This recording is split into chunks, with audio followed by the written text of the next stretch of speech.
There's a new street fighter on your windowsill. The weapon is peace, the word is chill. Hello there, gang, and welcome to another episode of Displaying Model Behaviour, the Earth's most newsworthy action figure video podcast. Guys, it has been a busy week, so much has been happening, and it's time for the only news you care about, the nerdy toy news that we all need to hear. So take off your pants, crack a beer, and let's talk toys and movies and video games and all points in between. We have so much to discuss. So because this is primarily an action figure channel, we are going to cover all the action figure stuff first. That was a lot of feedback I got from the last one. People were like, this is an action figure channel, where's the action figures? Yeah, that's what you sound like. But now I'm going to, I listen and I take on board. You see? That's how it works. I'm not like the WWF where I'm like, you don't like what you think you like. You like what I tell you to like. No. Let's do the toy news first. So the biggest one right out the bat, literally just hit the interwebs before I went on to film this. Jay Hernandez, one of the best damn figure reviewers out there, I might add, has revealed Hasbro's newest Spider-Man release. It is the black costume Spider-Man on the retro Spider-Man body. It's all the things that we were hinted at, all the things that we asked for, brought together into a big thing pie that looks really good. It's nothing that you sort of wouldn't expect because it's the retro body, so we know what that looks like, and it's painted in the black costume. We know what that looks like, but still, just seeing it is a little bit of an extra, ooh, that does look really good. And I like that they've gone small with the eyes, because the one we currently have on the Pizza Spider-Man body, that black costume has the big wide eyes. So now we've got the smaller ones that really fit with that kind of Kraven's Last Hunt, 80s, I was going to say Sin Eater, that's the name I was looking for. That kind of arc, I think that looks great. And also, because it's a bigger, chunkier body, that looks more like he's actually being sort of jacked up by the symbiote. So this looks really great. This is an instant buy, no question. And also, it means that, as is often the case, rumors seem to be accurate. So who else were we kind of hinted at? Big one is Hobgoblin. When the black costume was sort of hinted at, so was Hobgoblin at the same time. So if you ain't got a Hobgoblin, then this might be the time to get excited, because so far, written in the stars, it looks like we're going to be getting Hobby. Plus, they've also kind of sort of, with things in the background, been hinting at maybe a Dr. Octopus, so look out for him pretty soon. It's a good time to be a Spider-Man fan, and that is most definitely some good news. Going over to something I never really sort of cover very often, we have Transformers and Draculus, and this is something that might actually be my first ever Transformers pre-order, because I just saw this and I was like, I really like the look of this. It's a fun mashup. So Draculus, of course, Dracula plus Transformers. Wobump. Match made in randomness. Not really heaven, but certainly wonderful randomness. And since I'm not a big Transformers guy, I don't want to get like a whole line of figures, but if they just do the universal monsters, we have a Wolfman, a Mummy, a creature from the Black Lagoon, Frankenstein's monster, that would be a lot of fun. I would really dig that. And something that I kind of like with these genre mashups is when the mashup kind of makes sense. Like, I never really liked the Star Wars ones, because it's like, wait a minute, why is Darth Vader turning into a TIE fighter? Wait, who goes into the TIE fighter then? Wait, it just raises too many questions. But then the Ecto one, that was kind of cool. The X-Men Blackbird jet, and especially all the Jurassic Park ones that were coming out, they look really fun. And this fun Universal Monsters kind of mashup, it actually looks like something that I could imagine one of the Generation 1 Transformers actually taking on that appearance. And I really dig it. So yeah, that might be my first ever new release Transformer. Now for some more Marvel Legends speculation, and that is an X-Men 2022 wave has been kind of rumoured. There's some hearsay, there's some quid pro quo and some scuttlebutt, I think over at marvelousnews.com, and they tend to get the scoops. And the main one now is that there will be an early 2022, X-Men Wave release. Words are hard. So the only one that has been majorly kind of pitched and hinted at is Siren, and Siren would be great for your X-Force lineup. She's another classic staple mutant who a lot of people have been asking for, so she was the first one kind of slotted in there. And again, these rumours, once they get to this stage, tend to hold water. And now, just today, they also put next to her Darwin. So Darwin, I don't know so much about. I only really know him from the X-Men First Class story, but I know he does have more prominent roles throughout the comics. So right now, for me, if these rumors are to be believed, then at least I would totally go for Siren. That's a cool character, and again, goes into a team, so that's a big one. But this is only the earliest of early kind of rumors, so take that for what you will, but again, it's something else to get excited about. Going over to TV now, Bandai have released images of their new Stranger Things wave, or line of figures, and to Stranger Things fans, they might be interesting, but also they don't look great. I was wondering who the sort of baldy big guy is, and I was like, oh wait, that's Hopper? That's Crimson Guardian? Is it Red Guardian? I can't even get it right, so who am I to talk? But yeah, they don't look like the most kind of impressive looking action figures. The monsters look kind of fun, but if you're a Stranger Things kind of person, this might be up your street. I couldn't really get into Stranger Things. I enjoyed the first couple of episodes, but then I kind of sort of lost interest. I'm not saying it's bad, but it's not for me. In case you were asking, which you weren't. In a very funny and ridiculous genre mashup, Play Arts? I think it's Play Arts. Let me have a look. It's Playmates. I thought that was right. Play Arts is too Japanesey and funky. Sorry, Playmates have done a mashup of Cobra Kai, Karate Kid, and Teenage Mutant Ninja Turtles. I don't know how they sort of came up with this fusion. I mean, martial arts is the obvious connection, but it's still kind of an unusual one. But they look kind of fun. I love it for the kitsch value. It's not something I would ever purchase myself, but hey, I grew up loving Karate Kid, and that was a big influence on me, so I am digging Cobra Kai so much. That is just...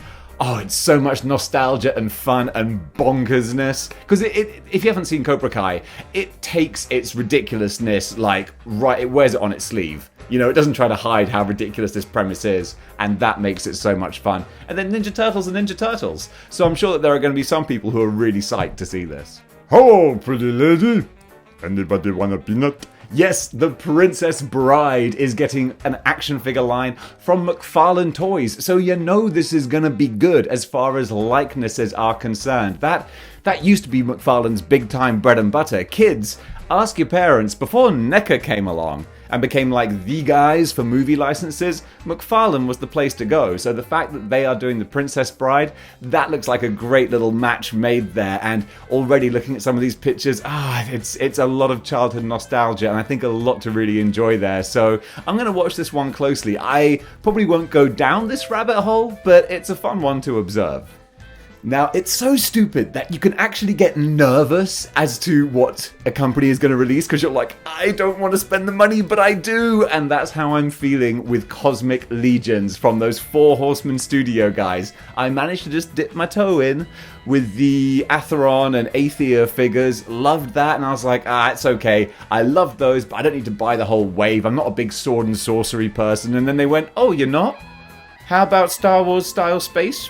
Aliens and like stuff. And I was like, well, that sounds like a terrible pitch. You can't even talk properly, so I'm not interested. And then someone who can string a sentence together said, well, what about a similar toy line, but with aliens and starships and outer space and all that kind of thing? And I said, oh my goodness, yes, that sounds amazing. And Four Horsemen are going to do their big press conference tonight to reveal Cosmic Legions. We've had 5 cool, dark, shadowy teaser images so far, and it all looks like stuff. If you need to visualize what we're kind of talking about, it's straight out of the Star Wars cantina. That's what I'm talking about. Weird looking aliens, cyborgs, pretty ladies, freaky insects, just cool cosmic kinds of characters, and then you can create your own kind of mythology and backstory. I'm digging this, and I kind of want to be on the ground floor, but I gotta wonder, what's going to be the price of admission? Speaking of terrible rabbit holes to go down and just financially cripple you, Mezco have released another entrant into their Rumble Society line. And just like the Mythic Legions, this is their own personal brand of characters. I can't think like what I'm trying to say, but it's their own like franchise, their own creation. So yeah, you get what I'm talking about. Gosh, you can tell it's the end of the week, can't you? Anyway, they've released this character called Hawk, let me double check. Hawk P40, which is like, you know, this bomber jacket, classic Air Force looking guy, but a cyborg robot with a B-52 head with like shark decals and a hammerhead design, like bonkers, but so cool, like so beautiful in its put together design. And now this is Mezco using cloth goods, but it doesn't look like pajamas, it just looks like an incredible action figure. And I'm like, I think I really want this. I saw D Amazing, I think it was D Amazing, sorry if I'm wrong, but I saw a review of this figure and I was like, this looks, it just looks really good, it looks cool. And of course it would fit in with your 6 and 7 inch scale figures, and I'm just thinking, how easy is it to get Mezco stuff in the UK? Because if it's not too many hoops to jump through, I think I really want this guy. We all float down here. Pennywise, from the pretty terrifying It movie and the less terrifying It 2 or Part 2 or whatever it was. But Pennywise is a freaky. I don't know what word I was looking for there. I literally had like a little brain needle skip. It's like, what? A freaky looking character. Of course, I was raised on the Tim Curry version, who's similarly freaky in completely different ways. But the Skarsgård, I can't remember his first name, but the Skarsgård actor who plays this Pennywise embodied it fantastically, and I thought the special effects were really good because it didn't replace the character, except when it like totally needed to be. It was more like a freaky looking human being who was being amplified by CGI. So clever. I had a lot of time for that. And NECA, in time for Halloween, are doing their 3 faces of the clown. Pennywise. There you go. That's why I keep the notes in front of me. 3 faces of Pennywise. It looks freaky, creepy, and really, really cool. Go on over to Toy Arc for more information. But again, I don't collect the horror figures because I've only got so much space. But this looks really cool. And NECA are not slowing down either. You know, it's the season. 'Tis the season to be horrific. Halloween is approaching, so they've gone back to 2 of their staples. The 2 Lovebirds. We've got Tiffany and Chucky in a 2-pack. And I've got to wonder if we've had a 2-pack of them before. You would have thought we must have. I mean, I know we've got single releases. That's neither here nor there, alright? Don't comment telling me that we have, because I know we have. But as a 2-pack, that's a question I'm not sure about. You would have just assumed it would have happened. But if it hasn't, it's happening now. And they look great. NECA, especially with the human faces, I always get that uncanny valley. But when it's something that is like a doll or a puppet or a creature or a monster, that's when they shine the most. So recreating a terrifying mini version of Chucky, yeah, that's what they were literally made to do. Artifact Studios by Koto Bukiya.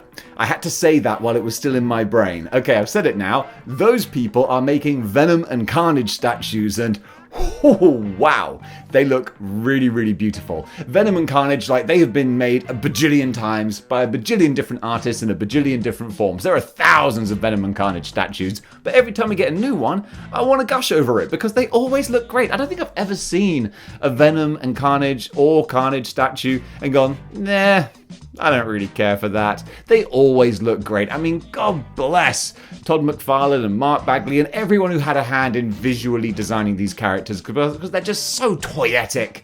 They're so incredibly stunning in their looks, and it wasn't anything too bizarre. Just, you know, big gnashing jaws, the Spider-Man type eyes, but oh my goodness. It works, and these particular interpretations look kind of like that's sort of my sweet spot for how these characters should look. Slightly cartoony, monstrous, over the top, but still real and terrifying. Yeah, I don't have the money to add them to my shelf, but they do look really good.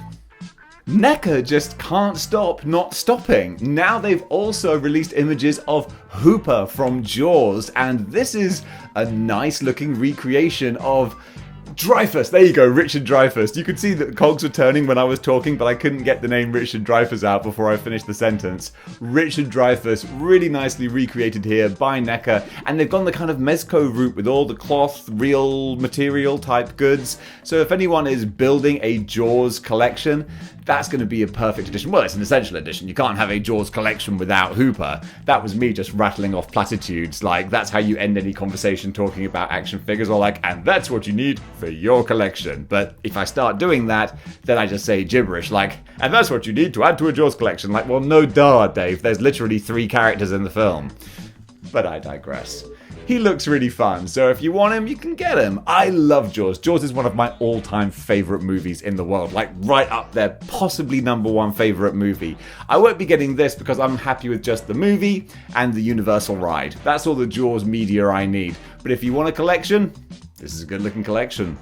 DC Multiverse have put up pre-orders for 3 more DC Multiverse figures, as the name might imply. We have Reverse Flash, we have White Knight Batman, oh, a bit windy, and we have Azrael.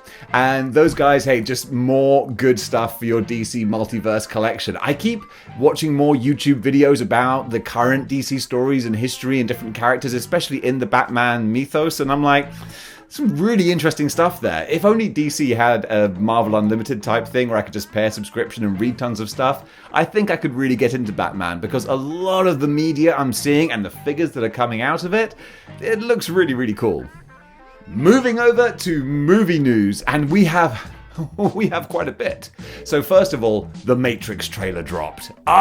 The Matrix Resurrections. I spoke about this in the last good news, and now we have a full-on proper trailer, and I am so excited. I'm on board the hype train. I love the Matrix, even though I admit, like, that is a massively flawed trilogy, and the last 2 movies are often very bad. Like, that's what happens when you do something successful and then you get given all the money and all the creative freedom with no one to, like, maybe sort of hold things in check. It can go too far.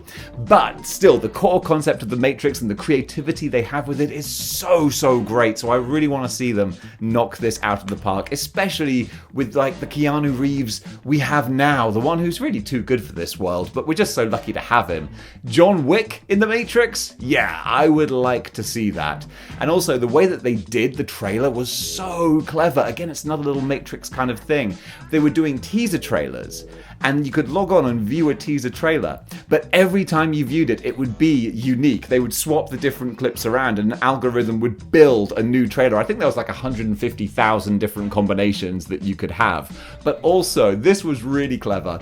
The trailer is kind of set in a psychiatrist's office where Neo is, talking to a psychiatrist, which is what you do in a psychiatrist office. And the idea seems to be that he's back in the Matrix and he has no idea what has happened. He thinks he's having weird dreams, and he sees Carrie Ann Moss, and she's like, do I know? Did we met? Did I die? So it looks like an interesting way of going about things. And the thing is, I was saying, as he's talking to the psychiatrist says, what you're thinking about, what you're imagining isn't real. All that matters is this moment right here, right now, this time, 9:27. And the thing is, the trailer will say whatever time you are watching it. How cool is that? I mean, I'm sorry, it's a simple, like, algorithmic computer thing to do, but the thought of doing it, the thought of saying, let's be super clever, let's mess with people, that is so smart. Did I realize they did it when I was watching it? Hell no, of course not. I'm not that observant, but someone pointed it out to me and I was like, oh, that's hella smart. I'm so on board. Roll on Christmas, roll on Matrix Resurrection. And just a quick little bit of Shang Chi news, which is simply Shang Chi's killing it. Doing amazingly at the box office. I don't have the statistics here, but all of the buzz has been terrific. It's all just like all thumbs up in the Disney camp, from what I can see. Rotten Tomatoes scores, critic scores, audience reviews, all super, super high. It's making great business. I think it set a weekend record for this particular weekend. So we can expect to see Shang-Chi be a big money player in Marvel. And that's cool. I felt like, even though when I was watching the movie, I was like, this is a perfectly serviceable, entertaining movie. I wasn't blown away by it. I thought, this is fine. But actually, it would seem that this was just what people needed to kind of shake them up and get them back in into Marvel Universe type mode. You know, Black Widow is kind of a damp squib, which was a real shame, but it was what it was. That movie had a lot going against it. But even if it was released on time under normal circumstances, it still wasn't great. Whereas I think Shang Chi is a big step up from that, and people seem to agree, and it looks like all steam ahead for the Marvel Universe. Yay! And finally, Predator 5 has wrapped filming, and this is one that I don't really talk about. It's not really sort of comic book related, but it is kind of. Predator is very comic book adjacent. I mean, Lord knows there have been enough Predator comics.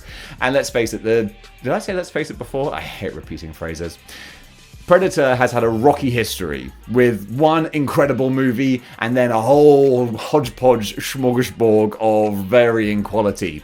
So we're hoping that Predator 5 will return the franchise to greatness. Will it? Who knows? Everyone has said, like the general blurb press release has been that this movie is like The Revenant meets Predator. And that could be good or bad. The Reverend is like, of course, yes, oh, give all the Oscars and all that stuff. Oh, God, the Reverend bored me to tears. Oh, I was so bored. Oh, you're just torturing Leonardo DiCaprio for 3 hours. Ugh. But if you threw a Predator in there, that could spice things up a little bit. So I'm holding out hope, and there's been footage circulating of a dude in a bear costume. And it looks like this dude is like going to be a practical actor inside a bear costume. Don't know how it's going to feature. Hopefully, of course, we're going to see a Predator fight a bear. If we do, it's been worth the price of admission. We'll find out probably sometime next year, I would imagine. I'm not sure when it's due for release. But just talking about a new Predator movie, that's good news.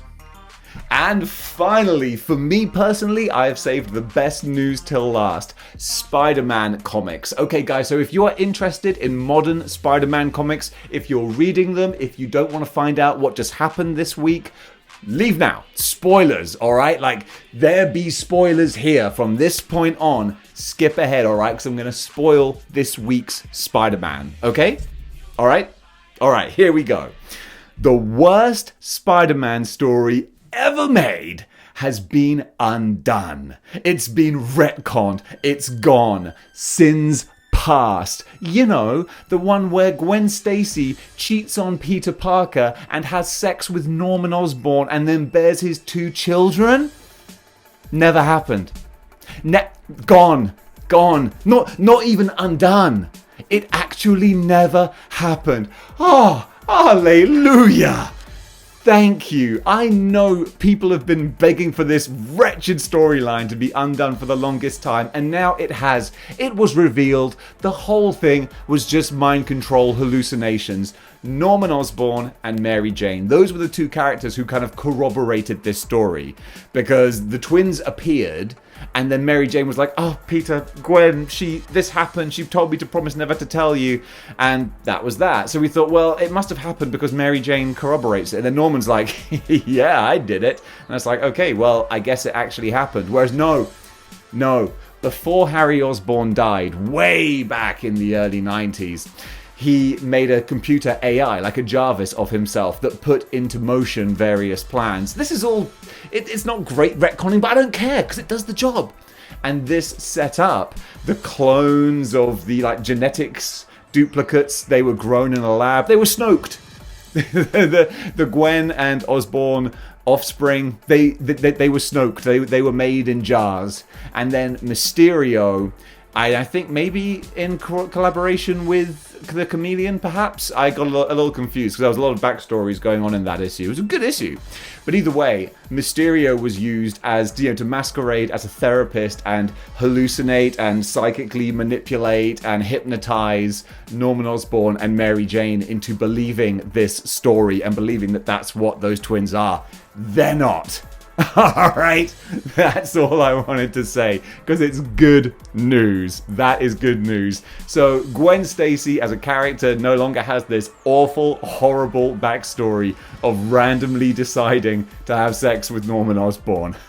We live in a world now where that is not a thing. So that, for me, is definitely good news. So guys, Thanks very much for watching. That does it for this week. What do you think about the news we've been discussing? Comment below, let me know. And also, what is your good news? Let me know what things have been happening, not just in movies, games, and videos, but just in life in general. What is some good news that's happened to you? So if you like this and you want to see more, join the 6-1 Clicks by clicking the like, share, and subscribe buttons. And if you want to go one step further, you can go over to patreon.com/displaying model behavior. Throw a few shekels my way. So guys, thanks very much for watching. Have an amazing weekend. And until next time, keep displaying model behavior. Chill.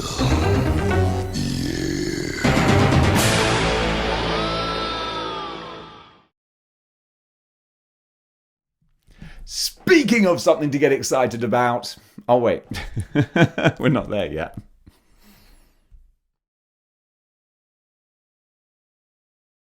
of coffee. Big time.